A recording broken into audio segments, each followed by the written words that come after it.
Hey Unsolved Mysteries fans, back at you with another video. So this video is going to be about the East Area Rapist, also known as the original Nightstalker. So this is about probably maybe 10 years, or a few years before Richard Ramirez started up. I think, yeah, he started in the original Nightstalker or East Area Rapist started in the 70s. So, this is how his story basically goes. The Sacramento area was terrorized by a brazen serial rapist who was nicknamed the East Area Rapist. The rapist was suspected of at least 44 rapes in Northern California in the 1970s. The unknown man first targeted women who lived alone, but eventually became more brazen and raped women who did not live alone. He bound and blindfolded his victims, then roamed their house as he taunted them and threatened their lives, ultimately raping the women and then leaving. When men were present, he often tied the man up in another room. The perpetrator would sometimes stack dishes on the people who were tied up in order to serve as a deterrent to the bound people from trying to escape, and as an audible warning the attacker that the individuals were trying to escape their bindings. The rapist eventually ventured down to south to Southern California in 1979 and continued to terrorize Southern California residents until 1986. It started that he killed at least 10 people in the Southern California area during this time period. His first Southern California victims who were home together were couples who were home together when they were attacked. None of them survived. Dr. Robert Offerman and his girlfriend Deborah Manning were shot to death in Dr. Offerman's Santa Barbara home on December 30th, 1979. 4 months later, on March 13th, 1980, Charlene and Lyman Smith were found murdered in their Ventura home. Authorities believe that the Ventura and Santa Barbara murders were connected. The killer then headed further south to Laguna Niguel, I think, where he killed Keith Harrington and then raped and also murdered Keith's wife Patricia on August 19th, 1980. The next victim was a woman who was home alone named Manuela Withain. Manuela was killed on February 27th, 1981, while her husband was spared because he was in the hospital at the time. Then back in Santa Barbara between July 26th, 27th, and 1981, Sherry Domingo and Gregory Sanchez were brutally murdered in Sherry's home. Surprisingly, the killer stopped his murderous rampage for almost 5 years until May 4th, 1986, when he came home upon 18-year-old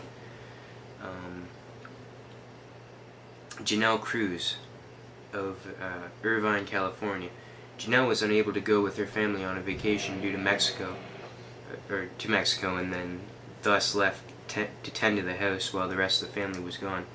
The killer entered the home that night and sexually assaulted and murdered her.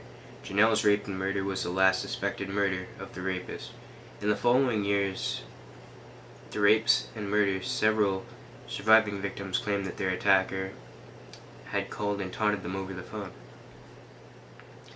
In 1996, Orange County Sheriff's Department detectives linked 6 of the murders to one killer through DNA in 2001. A criminal expert connected to the East Area rapes to the spree of killings throughout California by use of DNA evidence. Police believe that the killer may have been responsible for other murders such as the 1975 murder of Claude Snealing and the February 2nd, 1978 murders of Brian and Kate McGore. Authorities believe that the killer has not been heard from since 1986 because he is either in prison for a different crime or dead in a different state. It is possible that he is dead in another state. The authorities in the state don't realize that this dead person is a serial rapist and killer who is wanted in California. The killer is described as a man who is 5'7" to 5'11", with blue or hazel eyes, and would likely be in his 60s if alive today, in the mid-2000s.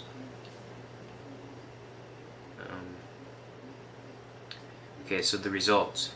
He's still wanted. DNA testing initially showed that the Offerman Manning murders and Amiga Sanchez murders were committed by a killer separate from the original Nightstalker.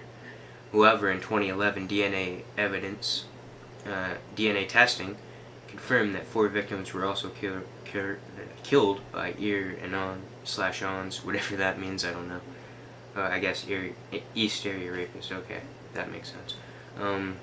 In June of 2016, the FBI announced that there was enough evidence to connect the murders of Brian and Katie McGuire to the East Area Rapist / original Nightstalker case. It was also announced that there is a $50,000 reward leading to the assailant's capture. However, to this day, he remains identified. In this wiki page, there's talk of them calling his victims. There's actually a clip on YouTube of a call to one of his victims. So if you want to listen to that, you know, it's pretty eerie. So I'm gonna put that in the description below. I'm gonna do another video in a few minutes, so look out for that one. It's gonna be on the Blind River rest stop killer. So look out for that one in a few minutes. If you like this video, give a like, subscribe for more content just like this one. You know, guys, let's keep Unsolved Mysteries alive. You know, let's talk about these cases in the comments. You know, let's help solve these cases, because these cold cases, they need to be solved, for sure. So yeah, that's about all I got to say for now, and I'll see you in the next one.